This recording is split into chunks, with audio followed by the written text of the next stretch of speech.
Paz e bem, sou Paulo da Costa Paiva, leigo professo na Ordem Franciscana Secular e também idealizador da mídia digital Partilha Franciscana. Sim, lá você encontra tudo relacionado à nossa espiritualidade, mais precisamente nossa, dos terceiros penitentes, irmão de São Francisco de Assis, nosso pai fundador.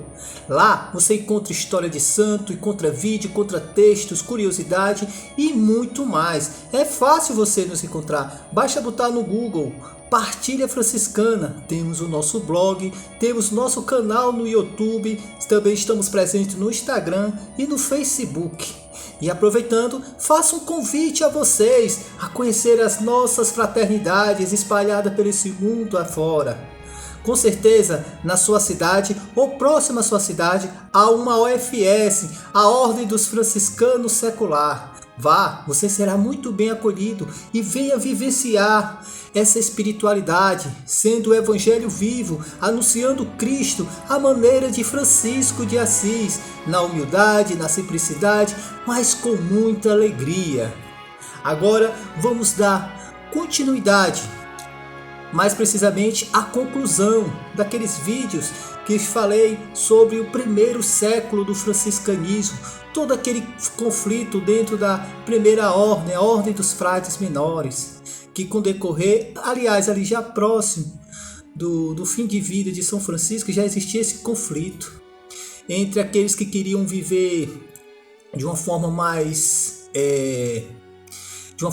as conventuais, né, vivendo em conventos, tendo as suas bibliotecas, seus trabalhos manuais, e paralelamente a esse existiam aqueles que queriam viver tal qual como vivia São Francisco no seu primórdio, vivendo da mendicância, vivendo em eremitérios, na total providência de Deus, tal qual como o Evangelho apresentava. Então, como já foi falado, isso passou por vários conflitos, várias dificuldades, muita heresia, muita incompreensão, onde foi necessário o Papa, diversos papas, tentar dar uma solução para todo esse conflito. Mas a gente sabe hoje que isso tudo foi superado. Mas no primeiro século isso foi muito difícil. Mas assim como toda família, existe seus momentos de dificuldade, momentos de conflito. Mas quando se foca em Deus, quando se foca no amor fraterno e cai por terra todo o orgulho, todo o ranço, a família se volta a se reunir, mas não como antes, mas fortalecida. Então, hoje vamos falar da conclusão desse texto, onde eu coloquei a fonte, que é muito interessante. Então vamos lá. A conclusão. O último decênio da vida de São Francisco já tinha sido decisivo para a fisionomia da nova ordem, mas não há dúvida que foi o primeiro século que lhe seguiu que acabou por dar à ordem uma organização mais estruturada. A caminhada foi árdua e difícil. A tensão que já no tempo de São Francisco tinha aflorado, como já falei antes, entre as exigências dos irmãos letrados e a simplicidade dos primeiros companheiros, agravou-se após a morte de São Francisco, por causa da interpretação da regra e da observância da pobreza. A luta entre os espirituais e os de comunidade, que trouxe à ordem muitos dissabores e decepções, foi providencial para se clarificar à luz do magistério da Igreja qual devia seguir. Era urgente discernir qual era o verdadeiro espírito da regra, e nomeadamente o da pobreza. Foi o que se conseguiu com sangue, suor e lágrima. A luta travada neste primeiro século vai agora prolongar-se nos séculos seguintes pelos mesmos motivos entre os irmãos da observância e os irmãos conventuais, aos quais se virão juntar já no século XVI os irmãos capuchinhos. Então, fazendo aqui um pequeno resumo. Naquela época de Francisco, nos grandes capítulos, que existiam muitas pessoas, milhares já, nos capítulos onde reunia todos os franciscanos, uma ou duas vezes ao ano, não sei ao certo. Então já existia esse questionamento, porque aos poucos foram entrando na ordem dos frades menores, além das pessoas mais simples, mais ignorantes, entraram os letrados. Então esses letrados tinham necessidade de se aprofundar no magistério, na doutrina, nas filosofias. Já que eles eram letrados, eles tinham esse hábito do estudo. E como o franciscanismo nos seus primórdios, no espírito primitivo, era viver de total providência de Deus e os livros eram mínimos e compartilhados, era impossível dar continuidade aos estudos. Então, o que acontece? Os irmãos letrados buscavam ter uma estrutura semelhante às outras ordens da época. Então, em viver em convento, ter suas bibliotecas, viver dos trabalhos manuais, recebendo doações de benfeitores, vivendo em cidades. Mas isso feria muito Francisco. Ele não esperava isso da sua ordem. Ele esperava viver daquela forma, mendiga, vagabunda, no bom sentido do se colocar, viver totalmente na providência de Deus. Se fosse para sentir frio nas calçadas, sentiria frio. Se fosse para sentir fome pelas praças, sentiria fome. Até Deus mandar um anjo, uma boa pessoa para lhe acolher. Mas viver tal qual como eram as criaturas, como se fala dos pássaros, que todo dia tinham o seu comer, providenciado pelo próprio Deus. Mas o ser humano, vivendo em sociedade, ele tem que se adequar às realidades, sem perder a sua essência. Então o que acontece? Muitos desses irmãos letrados já estavam fazendo uma releitura da regra, uma adaptação, até necessária para a sobrevivência da ordem chegar até o dia de hoje. Então, quando aconteceu esse conflito, logo após a morte de São Francisco, o fundador, então já surgiu esse racha entre os letrados e os mais simples.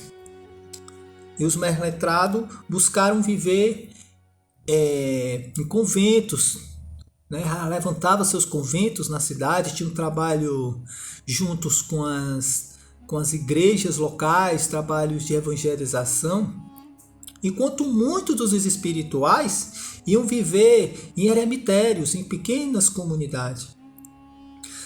Viver tal qual como Francisco vivia, na total providência. Então, enquanto alguns rezavam, outros iam medicar para conseguir a sua sobrevivência. Ambos estavam certos na sua forma de viver. Seguiam seus corações.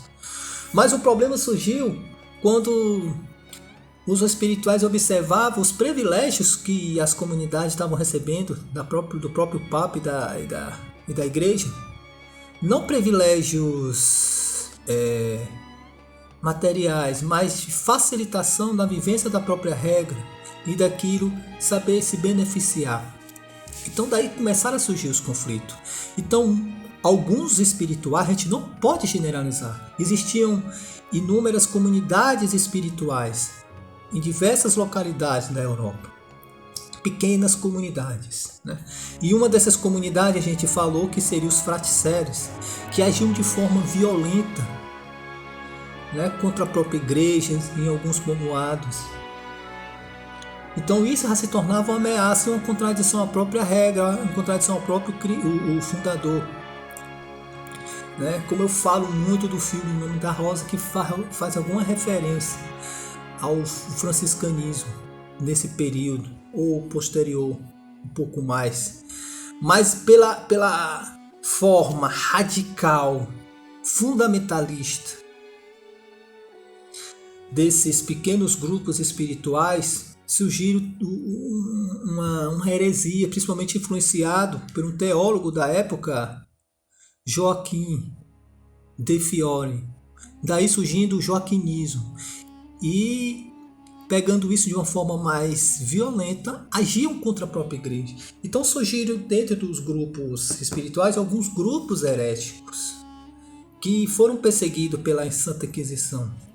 Enquanto isso, os conventuais permaneciam nas suas missões e sabendo, tentando lidar com todo esse conflito dentro da família franciscana, da Ordem Primeira.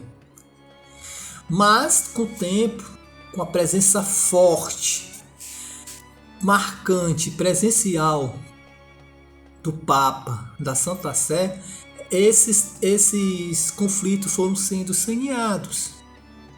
Então, entre os espirituais surgiram os observantes, que queriam beber da espiritualidade primordial, tal qual os espiritualistas, mas não tão radicais como algumas alas dentro dos espiritualistas. Então, principalmente essa comunidade dos observantes, a igreja já olhou com bons olhos, né? Vê um certo equilíbrio dessas comunidades, essa fraternidade de frades menores observantes, que não bebiam de heresia e de desobediência, de violência contra a igreja, né? E contra outras congregações. E daí praticamente ficaram a organização da família franciscana com esses dois, com os conventuais e os observantes. Aí um pouco mais lá na frente surgiu uma reforma dentro dos observantes, que foram os capuchinhos, né? Que eles já achavam que os observantes não estavam sendo tão fiel à espiritualidade inicial de Francisco, né? Que era a sede de viver tal qual como Francisco vivia, né? Então houve uma mudança de hábito, buscando viver de forma mais rigorosa a regra, né? E isso não foi visto por bons olhos pelos observantes e foi acolhido pelos conventuais. E esse desenrolar, o que acontece? Surgiu uma nova ordem, e a partir daí a Santa Sé, o Papa, definiu como a grande ramificação. Ali, essas três ordens são as ordens da primeira, da Ordem dos Frades Menores, que são a Ordem dos Frades Menores conventuais, Ordem dos Frades Menores observantes, Ordem dos Frades Menores capuchinhos. Daí surge toda essa origem dessa ramificação da primeira ordem. Outras comunidades que surgiram, franciscanos, não eram mais da primeira ordem, eles eram absorvidos na terceira ordem, que também houve uma ramificação, que era dos penitentes. Entre os penitentes existiam aqueles que viviam sua vida secular e aqueles que viviam de uma forma mais zelosa, mais radical do evangelho, e muitos deles viviam de forma hermética, no hermetismo. Então o que acontece? Essas outras congregações que surgiram foram seguindo essa ramificação de consagrados que viviam ou no eremitério ou viviam em fraternidade, diferenciado dos seculares. E com o tempo surgiu a TOR, que é a terceira ordem regular, e a OFS, que é a Ordem dos Franciscanos Secular. Então aí seria um pequeno resumo, que foi o vídeo mais longo, que está se concluindo agora. Futuramente eu vou falar de alguns vídeos falando sobre a ramificação das três famílias dentro da grande família franciscana, que é a primeira ordem, a segunda e a terceira. E como é de costume, fazer uma pequena leitura do escrito de nosso pai seráfico, o que ele fala sobre a pureza de coração. Bem-aventurados puros de coração, porque verão a Deus. São verdadeiramente puros que desprezam as coisas terrenas, buscam as celestiais e não deixam de adorar sempre e ver o Senhor Deus vivo e verdadeiro, de ânimo e de coração puro.